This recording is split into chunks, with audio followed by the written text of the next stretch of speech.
안녕하세요. 오늘 저희가 함께 파헤쳐볼 자료는 최근 루비랑 레일스 생태계의 아주 뜨거운 소식들입니다.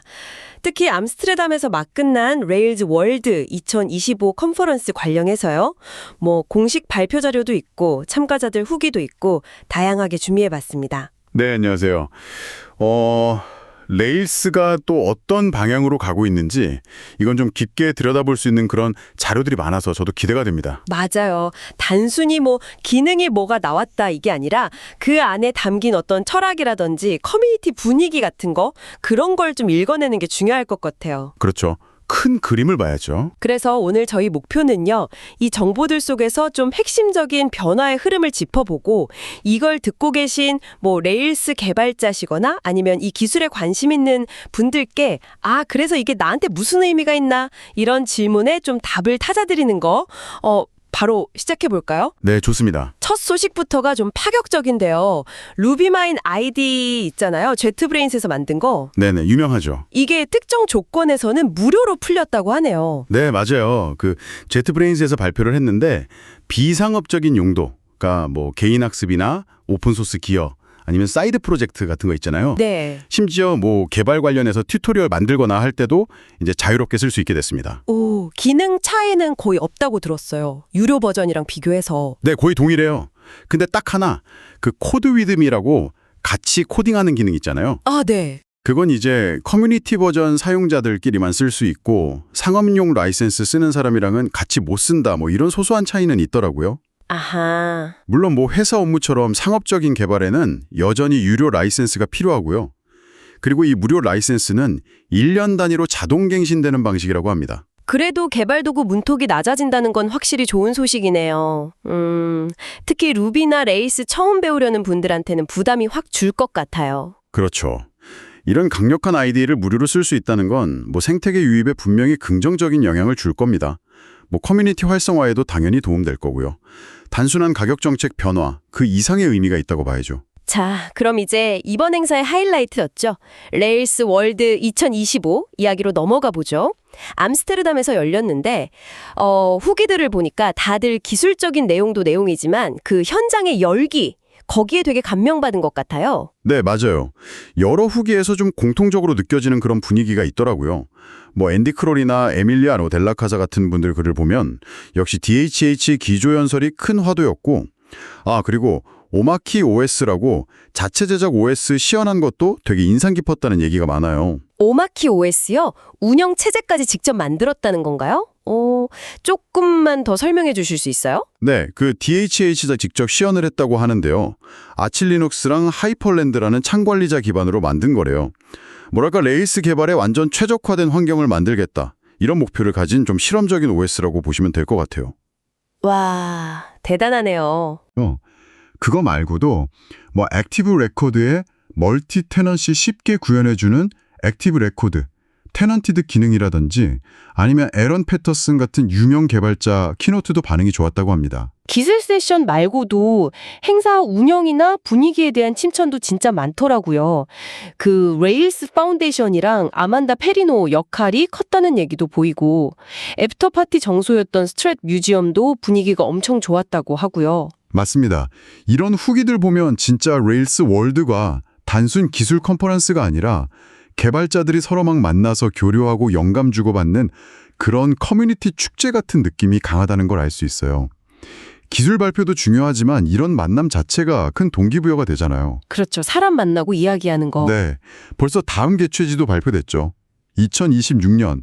맞다. 텍사스 오스틴이라고 했죠. 네, 오스틴. 기대됩니다. 네, 기대되네요. 자, 그럼 역시 가장 주목받았던 분이죠. DHH의 기조연설, 그리고 레일스 8.1의 핵심 내용, 이쪽으로 넘어가 볼까요? 여기서부터 이제 레일스의 현재와 미래를 좀 관통하는 중요한 이야기들이 막 나올 것 같습니다. DHH가 개발 환경의 불필요한 복잡성, 이걸 아주 강하게 비판했다고요. 그렇습니다. 요즘 웹 개발 스택이 너무 복잡하다 이런 문제식이 강한 거죠. 그러면서 레일스는 여전히 웹사이트 전체를 만드는 엔드-투-엔드, 그러니까 처음부터 끝까지 문제 해결에 집중하는 메가 프레임워크다. 이걸 다시 한번 강조했어요. 특히 웹앱의 기본 있잖아요. 크루드. 데이터 만들고 읽고 수정하고 삭제하는 거. 네, 크루드. 이걸 잘하는 것에 자부심을 가져야 한다. 이렇게 말했다면서요? 맞아요. 기본에 충실하자 뭐 이런 메시지죠. 단순히 프레임워크 기능 얘기뿐만 아니라 커뮤니티의 가치까지 제시한 것도 좀 흥미로웠어요. 자유, 리버타스, 소유권, 프로프리에타스, 의무, 피에타스. 이게 뭘 의미하는 걸까요? 제 생각에는요. 개발자 개개인이 그냥 기술을 쓰기만 하는 소비자가 아니라 자기가 쓰는 도구나 환경에 대해서 좀 더 깊이 이해하고 그걸 개선하는 데 직접 참여하고 그 과정에서 얻는 어떤 통제력, 자유 이런 걸 중시하자는 메시지 같아요. 아, 소유권은 말 그대로 내가 쓰는 기술 스택을 완전히 내 걸로 만들자 이런 의지 같고요. 의무는 그렇게 얻은 걸 다시 커뮤니티에 돌려주자 뭐 이런 책임감 그런 의미 아닐까요? 그렇군요. 그런 철학이 그런 레오스 8.1의 새로운 기능들에는 또 어떻게 반영됐을지 궁금해지는데요. 기능이 워낙 많아서 이걸 다 짚기는 좀 어려울 것 같고 특히 좀 주목해야 할 변화, 어떤 것들이 있을까요? 몇 가지 좀 핵심적인 흐름으로 묶어볼 수 있을 것 같아요. 우선 그 개발 경험이랑 워크플로우 개선에 대한 집중이 눈에 띄어요. 개발 경험 개선이요? 네, 대표적인 게 로컬 CI라는 기능인데요. 이게 뭐냐면 기존에는 외부 CI/CD 서비스 써서 테스트 돌리고 그랬잖아요. 네, 그쵸. 젠킨스나 깃허브 액션스 같은 거. 네, 근데 이걸 개발자 로컬 머신에서 아주 빠르고 간단하게 돌릴 수 있게 해주는 거예요. config.ci.rb라는 설정 파일로 관리하고 깃허브 코드 서명 기능이랑도 연동된다고 하고요. 와, 클라우드 CI 대신 로컬에서 바로바로 테스트를 돌린다. 이거 DHH가 강조했던 5분 안에 개발 흐름에 몰입하는 상태. 그거랑 딱 연결되는 기능이네요. 정확합니다. 그 푸마 대부 같은 로컬 개발 서버 도구도 없애고 도커 사용도 좀 최소화하자 이런 제안이랑 같은 맥락이에요. 복잡한 설정 같은 거 신경 안 쓰고 바로 그냥 코드 짜고 테스트하는 데 집중할 수 있게 만들자는 거죠. 아하. 아, 그리고 카말이라고 37 시그널스에서 만든 배포 도구 있잖아요. 네네. 그거 쓸 때 필요한 인증 정보 같은 거 커맨드 라인에서 쉽게 가져오는 기능도 추가됐다고 해요. 다 이런 맥락인 거죠. 그렇군요. 개발 워크플로우 자체를 아주 단순화시키려는 거네요. 그럼 두 번째 흐름은 어떤 걸까요? 두 번째는 애플리케이션 아키텍처의 유연성을 강화하는 쪽인 것 같아요. 예를 들면 아까 잠깐 나왔던 액티브 레코드 테넌팅 같은 기능이요. 아, 멀티 테넌시 구현 도와주는 거요? 네, 뭐 사스 같은 거 만들 때 고객별로 데이터를 안전하게 분리해야 하잖아요. 그런 개발을 훨씬 쉽게 만들어주는 기능입니다. 또 액티브 잡 컨티뉴에이션스라는 건 아까 말씀드린 건데 시간이 오래 걸리는 백그라운드 작업, 이걸 중간에 멈췄다가 나중에 이어서 실행할 수 있게 해줘요. 오, 유용하겠는데요. 그렇죠. 그리고 Deprecated Associations라는 것도 있는데 이건 특정 데이터 모델 관계를 이제 더 이상 쓰지 않도록 점진적으로 유도하거나 아예 막을 수 있게 해줘서 좀 큰 애플리케이션 유지 보수할 때 도움이 될 겁니다. 최신 웹기술 트렌드를 반영하는 것도 빼놓을 수 없겠죠. 뭐 오프라인 지원이라든지 푸시 알림 같은 거요. 맞아요. 터보 오프라인이라고 이게 네트워크 연결이 좀 불안정하거나 끊겼을 때도 기본적인 웹 경험은 유지할 수 있게 해주는 거고요. 액션 푸시는 웹브라우저 푸시랑 네이티브 앱 푸시 알림 있잖아요. 이걸 레일스 안에서 통합적으로 관리할 수 있는 기반을 마련해 줍니다. 푸시 알림 통합 관리 좋네요. 네. 그리고 마크다운 형식으로 서버 응답을 보내거나 뷰를 렌더링하는 기능도 추가됐고요. 그리고 액션 텍스트의 새로운 리치 텍스트 에디터, 렉시. 이것도 진짜 큰 변화죠. 기존 트릭스 에디터에 좀 아쉬움이 있었던 분들 많았을 텐데요. 네, 맞아요. 베이스캠프의 조루에 마누르비아라는 분이 주도해서 개발했고 이제 얼리 베타 버전이 공개됐습니다. 이게 메타, 그러니까 페이스북에서 만든 렉시컬이라는 자바스크립트 프레임워크 기반인데요. 아, 렉시컬 기반이군요. 네, 그래서 좀 더 현대적이고 확장 가능한 그런 리치 텍스트 편집 환경을 제공한다고 해요. 뭐 올바른 HTML 구조를 쓴다거나 마크다운 입력, 뭐 단축키나 붙여넣기 같은 거 그런 거 지원하고 코드 하이라이팅, 멘션 기능, 파일 첨부 미리 보기 이런 강력한 기능들이 많이 들어갔어요. 그러면서도 기존 액션 텍스트나 액티브 스토리지랑 호환성도 유지하고요. 와, 진짜 많은 변화가 있네요. 이 모든 기능들이 결국 DHH가 말했던 그 개발자의 완전한 통제, 그리고 단순성 회복이라는 큰 그림 아래 모이는 것 같다는 생각이 들어요. 그렇죠. 근데 아까 잠깐 언급됐던 그 오마치 OS나 캠프파이어 같은 실험들은 이건 좀 더 나아간 느낌인데요? 맞아요. 여기서 이제 DHH의 비전이 단순한 프레임워크 개선? 이걸 넘어선다는 게 딱 드러나는 거죠. 오마크2 OS는 아까 말했듯이 레일스 개발에 최적화된 환경을 아예 OS 레벨에서부터 만들겠다는 시도고, 캠파이어는 슬랙 같은 외부 서비스 대신에 직접 설치해서 운영하는 채팅 시스템이에요. 직접 설치하는 채팅 시스템이요? 네. 심지어 레이스 월드 기간 동안 그 공식 채팅 서버를 DHH 집 옷장 안에 있는 미니 PC에서 돌렸다고 하더라고요. 네, 진짜요? 옷장 속 서버에서요? 네. 그러니까 이게 얼마나 완전한 통제랑 팔 클라우드를 추구하는지 보여주는 좀 상징적인 사례죠. 이 캠파이어 소스 코드는 원스 캠파이어라는 이름으로 무료 공개까지 했습니다. 야, 프레임워크를 넘어서 개발 환경, 심지어 OS랑 인프라까지. 이건 좀 꽤 급진적인 방향 아닌가요? 모든 개발자가 이런 수준의 통제를 원하거나 또 감당할 수 있을까요? 바로 그 지점이 되게 흥미로운 부분이에요. DHH는 분명 클라우드 서비스의 어떤 복잡성이나 종속성에서 벗어나서 개발자한테 더 많은 자유랑 주도권을 돌려주려고 하는 건데, 말씀하신 것처럼 이게 동시에 관리의 복잡성을 또 증가시킬 수도 있거든요. 그렇죠. 그래서 레일스의 전통적인 강점인 그 강력한 컨벤션이랑 이 새로운 완전한 통제라는 지향점 사이에서 과연 어떻게 균형을 잡아갈 거냐. 이게 앞으로 레일스 커뮤니티에 되게 중요한 과제가 될 것 같습니다. 이 지점에서 AI 이야기로 넘어가면 더 재밌을 것 같아요. 레일스의 이런 특징들이 AI 시대에는 오히려 강점이 될 수 있다. 이런 분석이 나왔다고요? 네, 이게 진짜 흥미로운 관점인데요. 레일스의 그 컨벤션 우선, 컨벤션 오버 컨피규레이션 철학 있잖아요. 파일 구조나 이름 규칙 같은 게 매우 예측 가능하다는 점. 네. 이게 AI, 특히 LLM, 그러니까 대규모 언어 모델한테는 엄청난 장점이 된다는 거예요. 아, 마치 잘 정리된 도서관 같아서 AI가 원하는 정보를 더 쉽게 찾을 수 있다. 이런 건가요? 비유가 딱 맞네요. 코드의 어느 부분에 어떤 기능이 있을지 예측하기 쉬우니까 AI가 코드를 이해하고 생성하고 수정하는 작업을 훨씬 효과적으로 할 수 있다는 거죠. 실제로 쇼피파이의 사이드킥처럼 AI가 코드 작성을 도와주는 도구로 개발할 때 레일스 기반이 유리했다는 그런 사례도 있고요. 그럼 레일스 8.1의 새로운 기능들이나 아까 말한 오머키스 OS 같은 실험들이 AI 개발 속도에도 영향을 줄 수 있겠네요. 그렇습니다.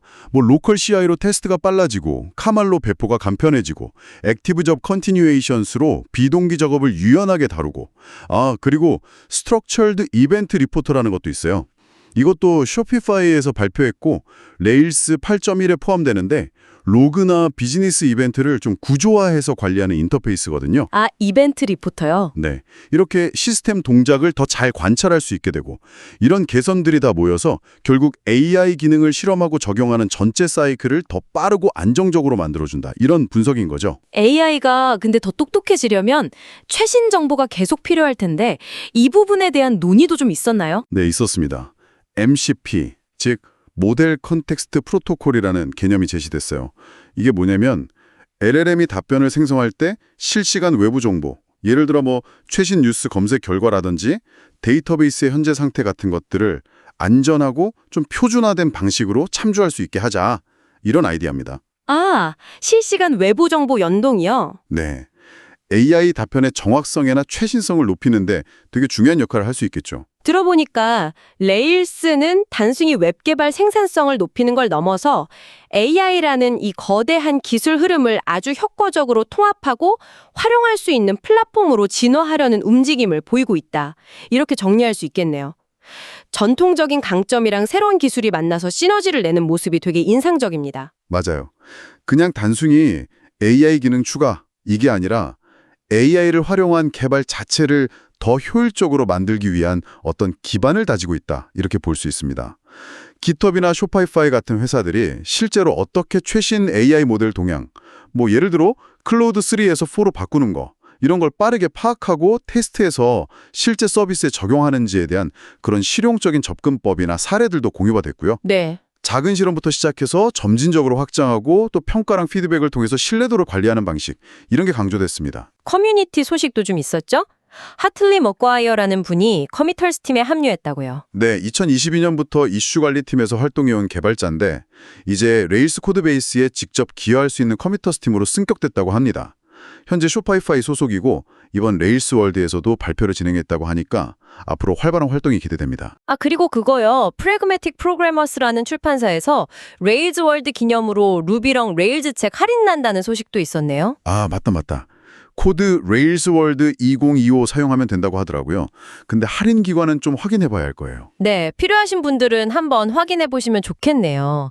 자, 오늘 정말 많은 이야기를 나눴습니다. 루비마인 무료화부터 시작해서 레일즈 월드 2025의 그 뜨거웠던 열기, DHH의 큰 그림과 레일즈 8.1의 구체적인 변화들, 그리고 AI 시대를 맞이하는 레일스의 전략까지 이 모든 걸 종합하면 지금 레일스는 어디로 가고 있다 이렇게 정리할 수 있을까요? 제 생각에는요. 본질로의 회귀랑 미래를 향한 확장이라는 두 가지 방향성이 좀 동시에 나타나는 것 같아요. 본질 회귀와 미래 확장. 네, DHH가 강조하는 단순성이나 개발자 주도권 같은 거는 웹 개발의 복잡성에 대한 어떤 반성이자 레일스 초기 철학의 재확인인 셈이고요. 동시에 AI 통합이라든지 자체 OS 실험 같은 거는 웹 프레임워크라는 틀을 넘어서 개발 환경 전체를 아우르려는 좀 야심찬 확장으로 보입니다. 그리고 이 모든 과정의 중심에는 여전히 아주 활발하고 기여도 높은 커뮤니티가 딱 버티고 있고요. 본질 회귀와 미래 확장이라. 되게 흥미로운 유학이네요. 그럼 마지막으로 청취자분들께 던져볼 만한 질문 있을까요? 네, 아까 잠시 언급했던 질문인데요. 레일스의 오랜 강점인 그 강력한 컨벤션. 이게 생산성은 높이지만 때로는 좀 유연성을 제약하기도 하잖아요. 그렇죠. 반면에 DHH가 새롭게 밀어붙이는 개발자의 완전한 통제, OS 수준까지 내려가는 거. 이건 강력한 자유를 주지만 또 복잡성을 동반할 수도 있고요. 이걸 듣고 계신 여러분이 생각하시기에 앞으로 레일스는 이 두 가치 사이에서 어떤 길을 찾아 나아갈 것 같으신가요? 그리고 그 길이 여러분의 개발 방식에는 또 어떤 영향을 미칠 것이라고 예상하시는지 한번 생각해 보시면 재밌을 것 같습니다. 네, 정말 생각해 볼 만한 지점인 것 같습니다. 레일스의 다음 행보가 더 궁금해지네요.